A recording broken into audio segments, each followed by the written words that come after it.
Comment ça va se terminer cette histoire?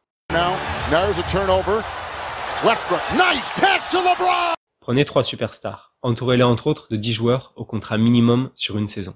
Ajoutez à ça les blessures, les isolements et les résultats, qu'ils ne mettent pas à l'abri d'une place en play-in. Pensez à un leader qui appelle à jouer avec l'urgence tous les soirs et dont on peut blaguer sur son rôle de manager général dans l'équipe.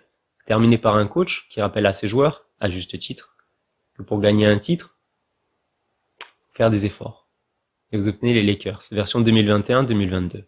Maintenant, plutôt que critiquer tel ou tel joueur ou dire comment cette équipe devrait jouer ensemble, comme le journaliste, on va plutôt essayer d'être constructif, mettre les émotions de côté, et regarder ce que la philosophie, et surtout la psychologie, va pouvoir leur apporter.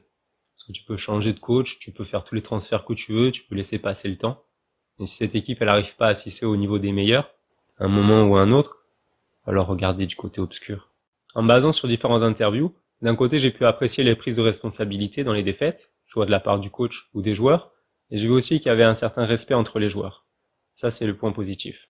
À côté de ça, j'ai trouvé quelques points suspects, qui pourraient bien les empêcher d'aller au-delà d'eux-mêmes.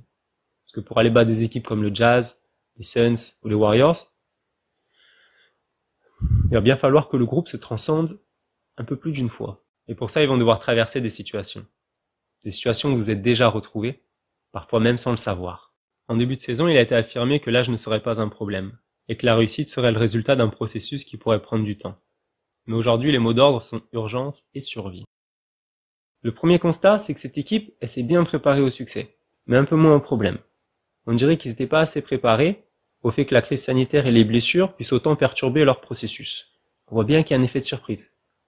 Pour reprendre le livre L'obstacle et le chemin, on pourrait dire que cette équipe n'avait pas anticipé le pire. Et surtout, ne s'était pas préparée à faire le meilleur du pire. Considérer que ça peut très mal tourner dans une entreprise permet d'éviter l'effet de surprise, qui est le plus souvent très sous-estimé et dont le choc peut être assez violent. Plus récent que ce que les stoïciens appelaient la préméditation du démon, le psychologue Gary Klein a mis en place la technique du pré-mortem, qui pourrait servir à tout le monde. Imaginez qu'en pré-saison, on réunisse les joueurs des Lakers autour d'une table. On leur dit « Ok, aujourd'hui on va faire un exercice. On va faire comme si la saison était terminée et qu'elle a été un échec. Et votre job aujourd'hui, c'est de trouver les causes, les lister, les hiérarchiser. Et ensuite, par rapport à ça, renforcer le plan initial au maximum, pour éviter d'échouer par rapport aux faiblesses que vous avez pu trouver. Après, pour utiliser cette technique, il faut être capable de parler des choses qui fâchent, et avoir conscience de manière égale de la réussite, comme de l'échec de l'accomplissement d'une quête. Ce que fait très bien Gandalf, du coup il a un plan B. Un autre point sur lequel ils peuvent progresser, et qui a été soulevé par Anthony Davis, c'est de décider qui ils veulent être. Après une défaite, il exprima l'idée qu'avec leur manière de jouer, ils devaient se mettre dans la peau d'une équipe d'outsiders. À mon sens, cette équipe a besoin d'un emblème fédérateur. Par exemple, lors de leur titre en 2020, les Los Angeles Lakers pouvaient se réunir autour de la mémoire de Kobe Bryant, et à cet égard aller chercher aussi un titre qui irait bien au-delà d'eux-mêmes. Si je devais trouver une image pour cette équipe de stars près d'Hollywood, avec une moyenne d'âge élevée, partie pour une mission courte, je penserais par exemple au film Expendable. Maintenant, ça c'est mes images, et c'est aussi une manière de dire à quel point c'est moins puissant que les emblèmes que le groupe pourrait produire par lui-même. Pour en venir à cette représentation d'outsider, est-elle bien acceptée par exemple pour tous ces joueurs qui ont accepté des contrats d'1 an au minimum salarial pour gagner un titre? À quoi ça peut bien servir de faire intervenir un psy dans cette équipe? D'un point de vue de la psychologie systémique, ça sert à activer des processus, c'est-à-dire donner la possibilité et la responsabilité aux joueurs du changement. Les laisser trouver des auto-solutions en faisant circulariser l'information. Bateson disait que l'information pertinente, celle qui va faire changer les choses, était une information qui venait de la famille, en l'occurrence là d'un groupe, et qui y retournait. Un problème, je pense, c'est qu'il y a beaucoup d'informations qui sont adressées aux médias et qui ne sont pas retravaillées par le groupe derrière pour essayer de construire quelque chose en écoutant les perspectives de chacun. On peut reprendre aussi par exemple la déclaration de DeAndre Jordan qui va dire après un match que son équipe elle a joué le score, mais pas le match. Quand il y a une équipe qui a une ambition déjà d'éviter les play-ins et surtout de gagner un titre, je pense qu'il y a des choses à creuser. D'un point de vue pratique, prenez Anthony Davis qui dit après un match où le coach aura mis les choses en place à la mi-temps que c'est dommage d'en arriver là, parce qu'ils sont un groupe de vétérans et qu'ils devraient être capables de trouver les solutions eux-mêmes, sachant qu'après ils ont survolé la deuxième mi-temps.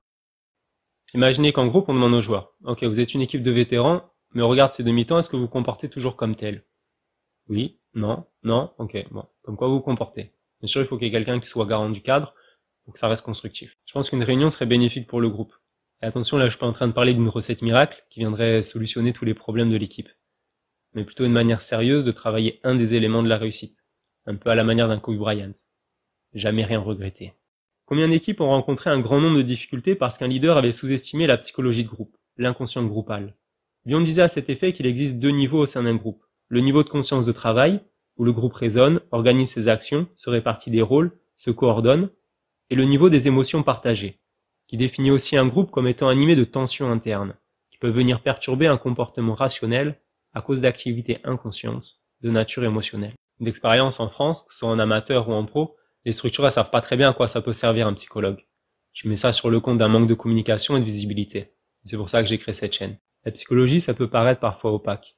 Je pense que c'est important de démystifier un peu ce que font les psys pour pouvoir prendre conscience de certaines choses et finalement se responsabiliser. Quiconque sous-estime les effets de l'inconscient risque de l'apprendre à ses dépens. Une réunion peut être une source d'information à condition d'assurer la juste circularisation de l'information.